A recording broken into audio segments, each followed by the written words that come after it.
தரம் 7 பாடம் 8 சாலமோன் அரசன். சரி பிள்ளைகளே, இன்றைய நாளும் கூட நாங்கள் சாலமோன் அரசரை குறித்து நாங்கள் பார்க்க போகிறோம். சாலமோன் அரசரை குறித்து பார்ப்பதற்கு முன்பதாக நான் உங்களிடத்தில் ஒரு கேள்வியை கேட்கிறேன். இறைவன் உங்களிடத்துல வந்து ஒரு கேள்வியை கேட்கிறார். உங்களுக்கு 3 வரங்கள் கேளுங்கள், நான் உங்களுக்கு கொடுக்க போகிறேன் என்று சொன்னால் நீங்கள் இவைகள் எல்லாம் கேட்பீர்கள். 3 வரங்கள் இருக்கிறது. நீங்கள் இவைகளை கேட்பீர்கள். உங்களுக்கு அந்த நீங்கள் சிறு வயதிலே படித்திருப்பீர்கள் சில பாடங்கள். அந்த விளக்கிலிருந்து ஒரு பெரிய பூதம் வந்துதான், அந்த பூதம் வந்து கேட்டதாம் உங்களுக்கு என்ன வேணும் என்று சொல்லி, அப்பொழுது அந்த கேட்டதெல்லாம் கிடைத்தது என்று சொல்லி, அவ்வாறாகவே இப்பொழுது உங்களிடத்திலே கேள்வி கேட்கிறேன். உங்களுக்கு 3 காரியங்கள் கேட்கலாம். நீங்கள் இவைகளை நீங்கள் சொல்லுவீர்கள் என்று சொல்லி மனதிலே ஒரு 3 காரியங்கள் நினைப்பீர்களா? 3 காரியங்கள். இப்போ எனக்கு விளங்குகிறது பிள்ளைகளே, நீங்கள் சில நேரங்களில் உங்களுக்கு ஒரு நல்ல பாடசாலை தேடுவீர்கள், அல்லது உங்களுக்கு உங்களுடைய இருப்பதற்கான ஒரு நல்ல ஒரு வீடு தேவை என்று சொல்லுவீர்கள், அல்லது உங்களுக்கு திறமையாக படிக்கக்கூடிய திறமை வேணும் என்று சொல்லுவீர்கள். அப்படி இல்லாட்டி சிலர்கள் உங்களுக்கு பணம் இருந்தால் இந்த உலகத்தை நாங்கள் வெற்றி பெறலாம் என்று சொல்லுவீர்கள். அவ்வாறாக வெவ்வேறான தேவைகள் உங்களுக்கு இருந்திருக்கலாம். அல்லது உங்களுடைய குடும்பத்தினுடைய தேவைகள் ஏதாவது இருந்தால் நீங்கள் நினைத்திருப்பீர்கள், இவைகள் தான் எங்களுக்கு தேவை என்று சொல்லி. இதுல மிக முக்கியமான முதலாவது தேவை என்று என்னன்னு சொன்னால், நாங்கள் எப்பொழுதுமே என்ன செய்வோம், அது எங்களை குறித்ததான ஒரு தேவையாகத்தான் இருக்கும், எங்களுக்கு விருப்பமான ஒரு தேவையாகத்தான் இருக்கும், இல்லையா? சரி பிள்ளைகளை, நாங்கள் இந்த அடிப்படையிலே நாங்கள் சாலமோனுடைய அரசாட்சியை பார்க்கின்ற பொழுது உங்களுக்கு தெரியும், சாலமோனுடைய தகப்பன் யார்? தாவீது. அப்பொழுது தாவீது என்ன செய்கிறான்? அவன் தன்னுடைய கடைசி காலங்களிலே அவனுக்கு வயது சென்றவனாக இருந்து அவன் என்ன செய்கிறான்? அவன் இறந்து போகிறதுக்கு அவன் வயது போனவனாக இருக்கிறான். ஆனாலும் வயது போனவனாக இருந்தாலும் கூட அவன் என்ன செய்கிறான்?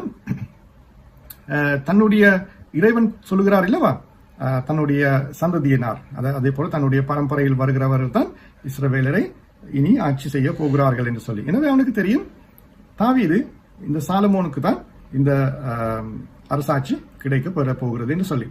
ஆனாலும் கூட அதுக்கு இடையிலே இன்னொரு மனிதன், அதோனியா என்று சொல்லுகிற ஒரு மனிதன் என்ன செய்கிறான்?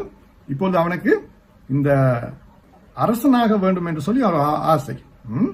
அந்த ஆசை நிமித்தமாக என்ன செய்கிறான்? தாவீது வயது போன காலத்துல அவன் தன்னை அரசன் என்று உருவாக்கி கொண்டு, அவன் தன்னை ஒரு அரசனாக நினைத்து அவன் ஒரு அரசாட்சியை மேற்கொள்வதற்கு அவன் முயற்சி செய்கிறான். இப்போ இந்த அதோனியாவனுடைய காரியங்கள் உண்மையிலே தாவீதுக்கு தெரியாது. இவன் அரசாட்சியை மேற்கொள்கிறான், இவ்வாறாக காரியம் செய்கிறான் என்று சொல்லி.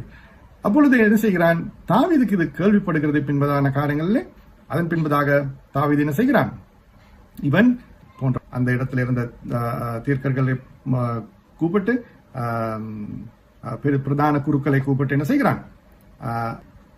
திருப்பொழிவு செய்ய வைக்கிறார்.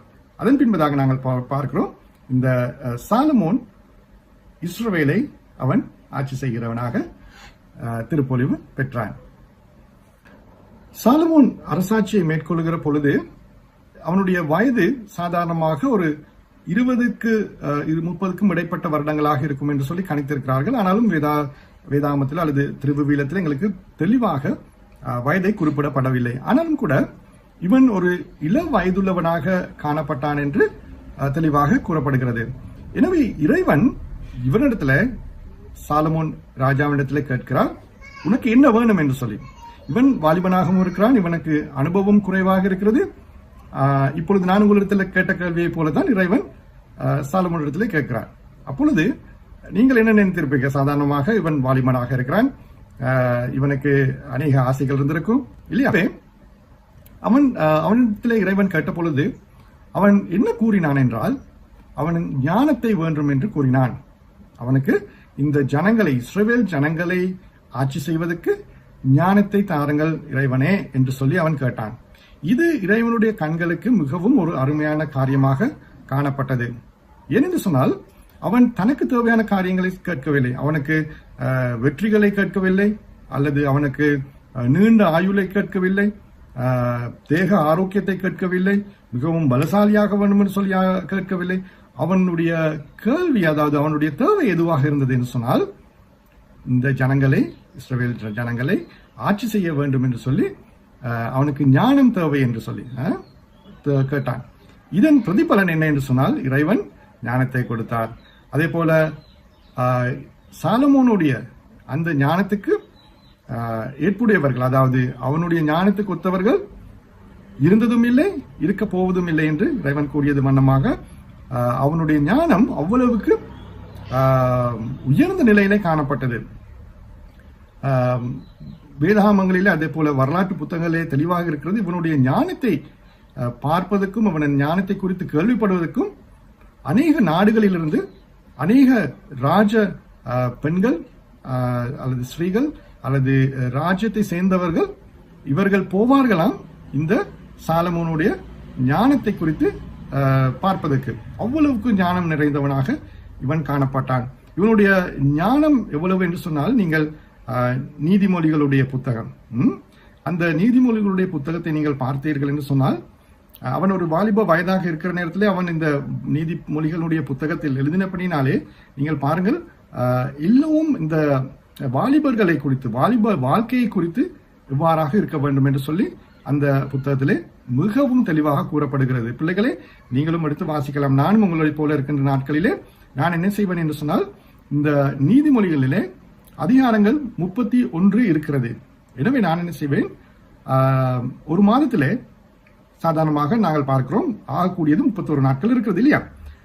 அப்ப நீங்க என்ன செய்யலாம், 1ஆம் திகதியில 1ஆம் அதிகாரம், 2ஆம் திகதியில 2ஆம் அதிகாரம் சொல்லி நீங்கள் 31ஆம் திகதி வரைக்கும் நீங்க இதை வாசிக்கலாம். அதே போல நீங்கள் ஒவ்வொரு மாசமும் இது அந்த மாதத்துக்குரிய அந்த தினத்துக்குரிய அதிகாரத்தை நீங்கள் எடுத்து வாசிக்கலாம். மிகவும் ஒரு அருமையான பாவத்தை குறித்து, அதே போல இறைவனை விட்டு நாங்கள் தூர போவதற்கு காரணம் என்ன, இவ்வாறாக நாங்கள் இறைவனோடு இருக்கலாம் என்று சொல்லி மிகவும் தெளிவாக இருக்கிறது. அதே நேரத்தில் இறைவனுடைய ஞானத்தை பெற்றுக் கொள்வதற்கு உங்களுக்கும் எனக்கும் சந்தர்ப்பம் இருக்கிறது. இதை நீங்கள் வாசிக்கிற நேரத்தில் உண்மையிலே இறைவன் உங்களுக்கு ஞானத்தை கொடுப்பார். அதுக்கு அடிப்படை காரணம் என்ன என்று சொன்னால், நீங்கள் இவைகளை வாசிக்கிற நேரத்தில் இறைவனுடைய வசனம் உங்களுக்குள்ளே கிரியை செய்கிற நேரத்தில் இறைவனுடைய பயம் அது உங்களை ஆட்கொள்ளும். இறைவனுடைய பயம் உங்களை ஆட்கொள்ளுகிற நேரத்தில் அவர் உங்களுக்கு ஞானத்தை அருளுவார். அப்பொழுது நாங்கள் பார்க்கிறோம், கர்த்தருக்கு பயப்படுகிற பயமே ஞானத்தினுடைய ஆரம்ப கட்டமாக இருக்கிறது. அதாவது இறைவனுக்கு பயப்படுகிற அந்த பயபக்தியே இந்த ஞானத்தினுடைய ஆரம்பமாக இருக்கிறது. சாலமோனுடைய அந்த ஞானத்தை குறித்து நாங்கள் பார்க்கிற நேரத்தில் நான் முன்னே சொன்ன வண்ணமாக அவன் நீதிமொழிகளுடைய புத்தகமும் சபை உரையாளர் என்ற புத்தகத்தையும் அவன் எழுதினான்.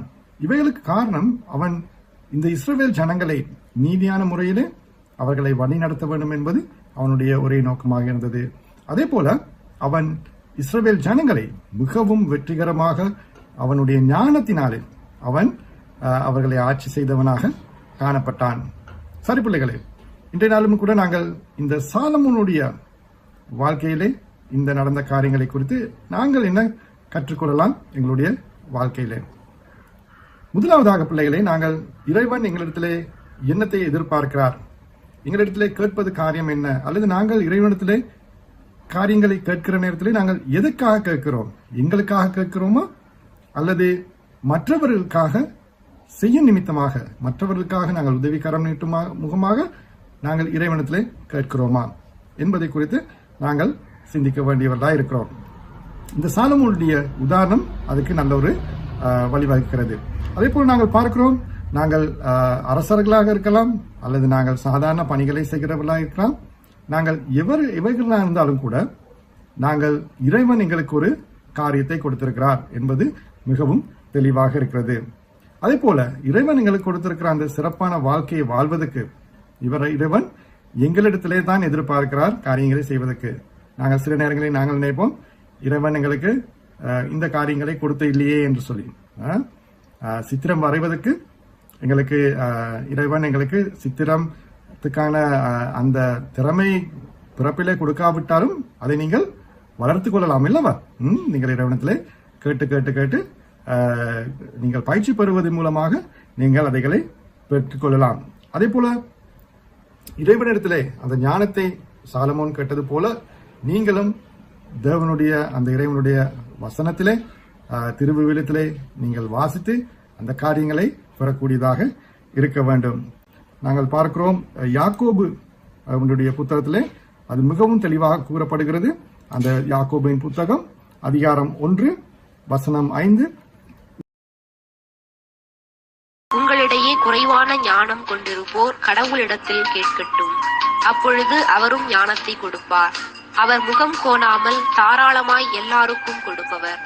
எனவே இந்த பகுதியிலிருந்து மிகவும் தெளிவாக கிடைக்கிறது. நாங்கள் இறைவனிடத்திலே கேட்டால் அது எங்களுக்கு இறைவன் கொடுப்பதற்கு அவர் ஆயத்தமாயிருக்கிறார். அப்பொழுது நாங்கள் தான் கேட்க வேண்டியது எங்களுடைய பகுதியிலே இருக்கிறது. சரி பிள்ளைகளே, இப்பொழுது உங்களுக்கும் ஒரு ஆசை வந்திருக்கலாம், இந்த ஞானத்தை ஏன் எங்களுக்கு பெற்றுக்கொள்ள முடியாது என்று சொல்லி. உங்களுடைய வயதுகளை நான் இருக்கும் பொழுது கூட எனக்கும் பெரிதான ஒரு ஆசை இருந்தது, இந்த ஞானத்தை எப்படி பெற்றுக்கொள்ளலாம் என்று சொல்லி. அதன் அடிப்படையிலே இந்த நீதிமொழிகளுடைய புத்தகம் அதுக்கு எல்லா விடைகளையும் கொடுக்கிறது. நாங்கள் அந்த பகுதிகளை பார்ப்போமா? நீதிமொழிகள் 1 அதிகாரம் 7 வசனம். நீதிமொழிகள் அதிகாரம் 1 வசனம் 7. ஆண்டவரிடம் கொள்ளும் அச்சமே ஞானத்தின் தொடக்கம், ஞானத்தையும் நற்பயிற்சியுமே மூடர் அவமதிப்பார். இறைவனிடத்திலே கொள்ளும் அச்சமே ஞானத்தினுடைய ஆரம்பம், ஞானத்தையும் நற்பயிற்சியையும் மூடரே அவமதிப்பார் என்று தெளிவாக கூறுகிறது. இன்னொரு பகுதியை பார்ப்போம். நீதிமொழிகள் அதிகாரம் 3 வசனம் 7. உன்னை நீ ஒரு ஞானி என்று எண்ணிக்கொள்ளாதே, ஆண்டவருக்கு அஞ்சி தீமையை அறவே விளக்கு. எங்களை நாங்கள் ஒரு ஞானி என்று நாங்கள் எப்பொழுதுமே எண்ணிக்கொள்ள கூடாது. நீதிமொழிகள் 13 அதிகாரம் 1 வசனம். ஞானமுள்ள மகன் தன் தந்தையின் நற்பயிற்சியை ஏற்றுக்கொள்ளுவான், இருமாப்புள்ளவனோ கண்டிக்கப்படுதலை பொருட்படுத்த மாட்டான். ஞானமுள்ள மகன் தன் தந்தையனுடைய நற்பயிற்சியை ஏற்றுக்கொள்வான். தந்தை சொல்லுவதை அல்லது தாய் சொல்லுவதை ஞானமுள்ள மகன் கேட்கிறானாம். அதனத்தில் நாங்கள் பார்க்கிறோம் நீதிமொழிகள் அதிகாரம் 29 வசனம் 11. அறிவில்லாதவர் தம் சினத்தை அடக்க மாட்டார், ஞானமுள்ளவரோ பொறுமையோடு இருப்பதால் அவர் சினம் ஆறும். ஞானமுள்ளவர்கள் எப்பொழுதுமே தேவையில்லாமல் அளவுக்கு அதிகம் கோபம் கொள்ள மாட்டார். இது தெளிவாக இந்த பகுதியிலே கூறப்படுகிறது. நாங்கள் இன்னொரு பகுதியை பார்ப்போம். திருவிவிலியத்திலே யோபு 12 அதிகாரம் 12 வசனம். முதியோரிடமிருந்து ஞானம் உண்டு, ஆயுள் நீண்டோரிடம் அறிவுண்டு. முதியோரிடம் ஞானம் உண்டு, ஆயுள் நீண்டோரிடம் அறிவும் உண்டு. நாங்கள் பார்த்தோம் இல்லையா பிள்ளை, ஞானத்தை கற்கிற நேரத்தில் இறைவன் நீண்ட ஆயுளையும் அவர் கொடுக்கிறார். நாங்கள் திருப்பாடல்கள் புத்தகத்தில் 37 அதிகாரம் 30 வசனம். நேர்மையாளரின் வாய் ஞானத்தை அறிவிக்கும், அவர்கள் நீதி நெறியை எடுத்துரைக்கும். நேர்மையாளரின் வாய் ஞானத்தை அறிவிக்கும் என்கின்ற பொழுது நாங்களும் நேர்மையுள்ளவர்களாய் இருக்கிறோம். எப்பொழுதுமே நாங்கள் நீதியை சேர்ந்து, அதாவது நீதியை செய்கிறவர்களாக நேர்மையுள்ளவர்களாய் இருக்க வேண்டுமாம். கொரிந்தியர் 1 அதிகாரம் 30 வசனம். அவரால் தான் நீங்கள் கிறிஸ்துவுடன் இணைக்கப்பட்டிருக்கிறீர்கள், கிறிஸ்துவே கடவுளிலிருந்து நமக்கு வரும் ஞானம், அவரை நம்மை ஏற்புடையவராக்கி தூயவராக்கி மீட்கின்றார். பாருங்கள் பிள்ளைகளே, அவராலே தான் நீங்கள் கிறிஸ்துவுடனே இணைக்கப்பட்டிருக்கிறீர்கள், கிறிஸ்துவே கடவுளிலிருந்து நமக்கு வரும் ஞானம்.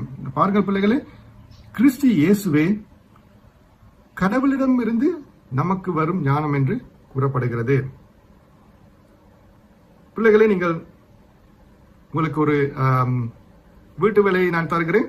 இந்த ஞானமுள்ள வார்த்தைகளை நீங்கள் ஒரு அழகாக எழுதி உங்களுடைய படுக்கை அறையிலேயோ அல்லது உங்களுக்கு தெரிகிற இடத்திலோ உள்ளது, உங்களுடைய கண்ணாடி மேசைகள் இருக்கிறதோ அல்லது உங்களுக்கு தெரிகிற இடத்துல நீங்கள் இந்த வசனங்களை எழுதி அதை ஒட்டி கொள்ளுங்கள் பிள்ளைகளே. இதை தினந்தோறும் நீங்கள் வாசிங்கள். ஞானம் உங்களுக்கு மிக முக்கியமாக தேவைப்படுகிறது. ஞானத்தை உடையோர் பாவத்திலிருந்து விலகுவதற்கு அது இலகுவான காரியம். எனவே அதை பெற்றுக்கொள்ளும்படியாக நான் உங்களிடத்தில் கூறுகிறேன். சரி, இன்றைய நாளுக்குரிய மனநவசத்துக்கு நாங்கள் போவோமா?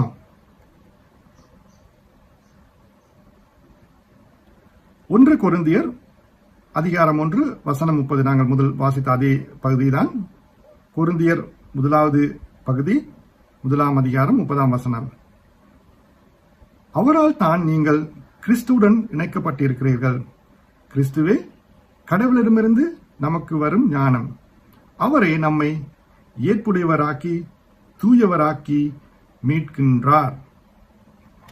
சரி பிள்ளைகளே, இன்று நீங்கள் ஞானத்தை எவ்வாறாக பெறலாம், சாலமோனுடைய அந்த ஞானத்துக்கு பின்பதாக இருந்த ரகசியம் என்ன என்று சொல்லி நீங்கள் கண்டு கொண்டிருப்பீர்கள் என்று நான் நம்புகிறேன். எனவே நாங்கள் இறைவனத்திலே அந்த ஞானத்தை கேட்டு நாங்கள் மன்றாடுவோமா? நாங்கள் கண்களை மூடி நாங்கள் மன்றாடுவோம்.